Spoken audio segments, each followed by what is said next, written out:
So grew up in Lethbridge, Alberta, a nice little city at that time, about 45,000 people.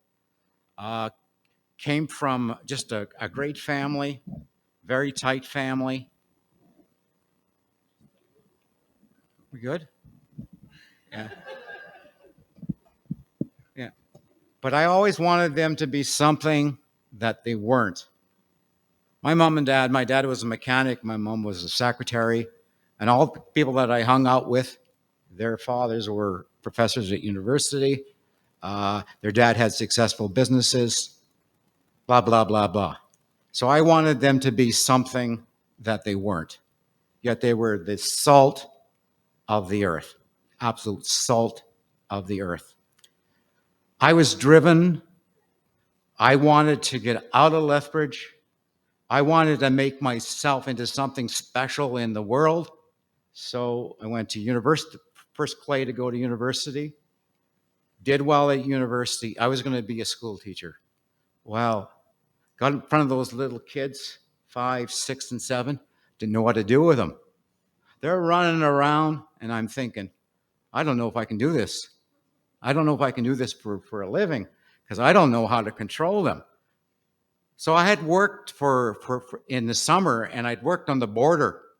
And I worked in a place that was on the border of Waterton National Park and Glacier National Park. And it was like a paid vacation. It was a beautiful place to work. And I loved working as a customs inspector. So when I got done with university, the guy I had worked for, he called me and he said, I got a job for you. Do you want to come and work for me? I'm going to take over the airport operations in Calgary. Would you come and work for me? And I said, yes. And I went. And I did well there. And because of doing well there, I ended up coming to Ottawa. And it's sort of like a customs judge. You'll say, what does a customs judge do? So, for example, if you come through and you undervalue the goods, you have $20,000 worth of clothes, and you only say you got 5, they catch you, then you have an infraction.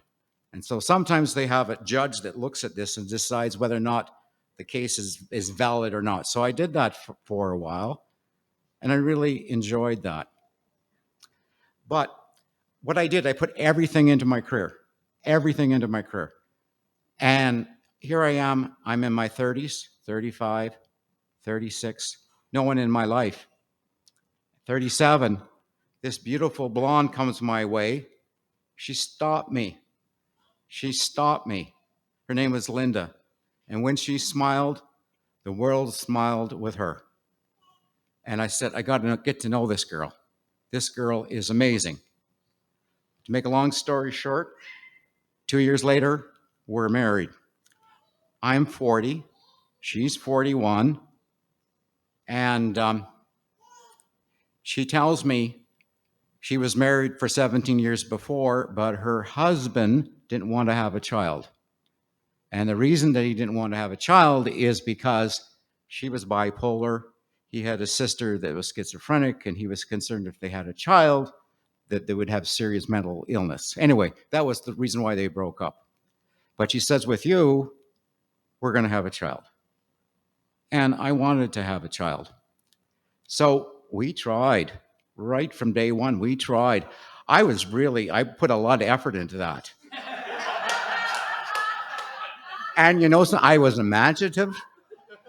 I was, and I learned how to be an active listener. You know how that helps?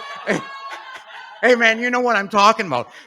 Really listening to her, you know, and then she would get friendly, you know, and well, to make a long story short, by the grace of God, she got pregnant at age 44. Never had a child, and she had a baby. She was just shy of 46. And the baby looked good because she looked like her. Not like me, she looked like her. And she was gorgeous. And I thought, wow, isn't this amazing? Amazing. Here we are, we have this baby, and life could not be better. Absolutely could not be better. I had the woman that I loved. I had this child that I could cuddle with. She had the cutest blue eyes. We had enough money, we could pay our bills. I had a decent job. She had a decent job. Everything was going well. And sometimes when things are going really well, then something comes along and kicks you in the backside. It kicks you in the backside. So what happened was she had serious postpartum depression. And with that serious postpartum depression, she thought she wasn't worth anything. And she had a voice in her head that was saying, "You got to kill yourself, Linda. You got to kill yourself, Linda." So what happened was I came home from work on a Friday, no car, no Linda, and no Amanda. And I'm thinking, this is really strange. And you ever had those times in your life when you have something in your gut that says something's really bad's going to happen? You know something really, really bad is going to happen? Well, it really did happen. Called my friend's wife. She said, Amanda's with me. Linda said she had to go someplace with the car. She says, but I have to do something, so I'm going to bring Amanda over to you. I said, that's fine. So I'm sitting there, and it's 6, and then it's 6:30, and then it's 7:30, and then it's 8 o'clock. No Linda. And the next thing I hear is bang, bang, bang on my door. And I mean a real bang on my door. Bang, bang, bang. And I thought, who's that? So I went to the door, opened the door up, and there was a young female constable there. She said, do you have a picture of your wife? I said, excuse me? Do you have a recent picture of your wife? And I said, yes. Could I see it, please? So I said, come in. She looked at it and she said, this is really, really hard for me to tell you this, but you know where Hog's back is? Your wife jumped into the water, and the water took her away, and she was underneath the water for 17 minutes. And we pulled her out of the water by the Dunbar train bridge right by Carleton University. And when they started her heart, it started immediately. She's still alive, but we don't know what's going to happen.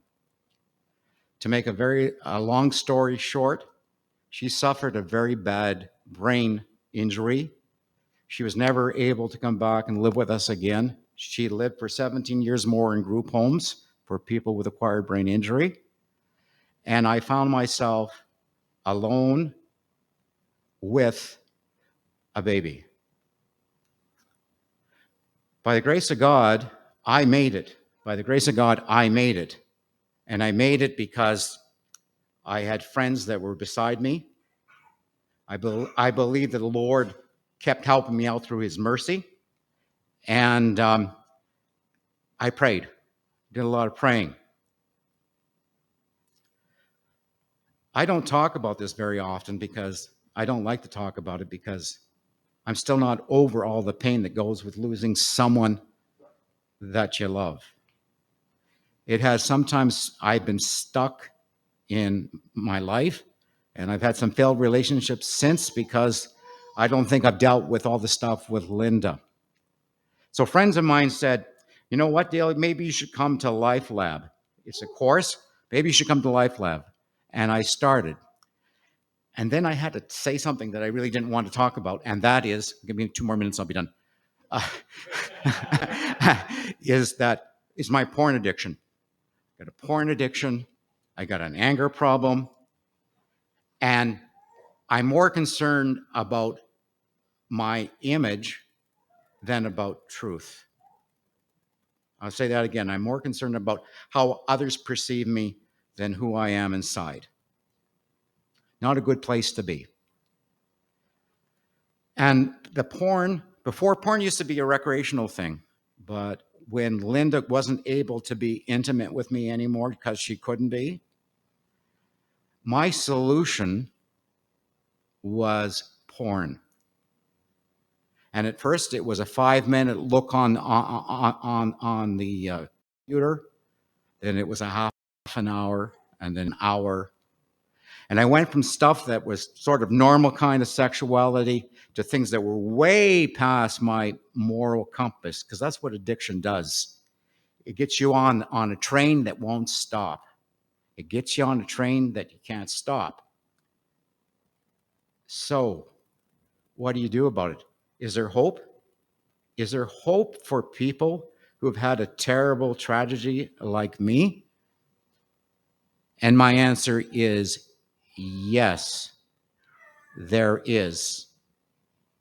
It starts with being honest with yourself.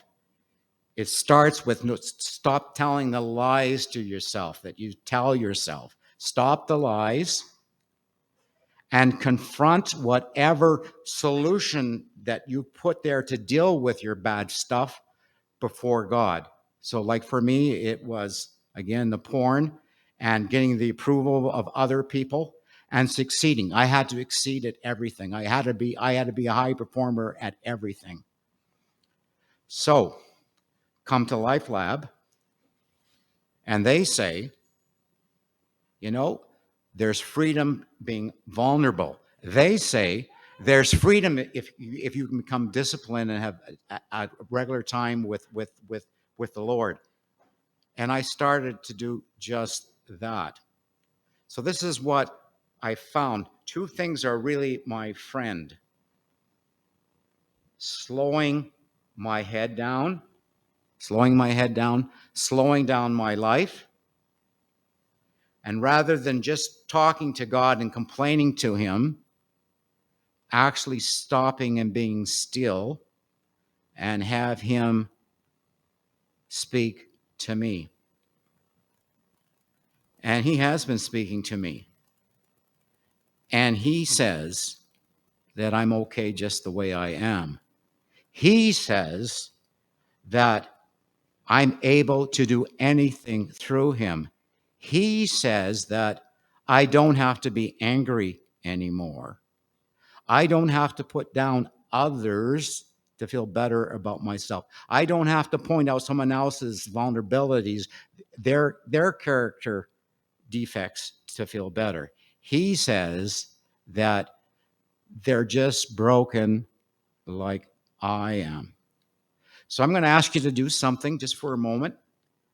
I want you to just stop for a minute and be still right where you are. Just be still for a moment.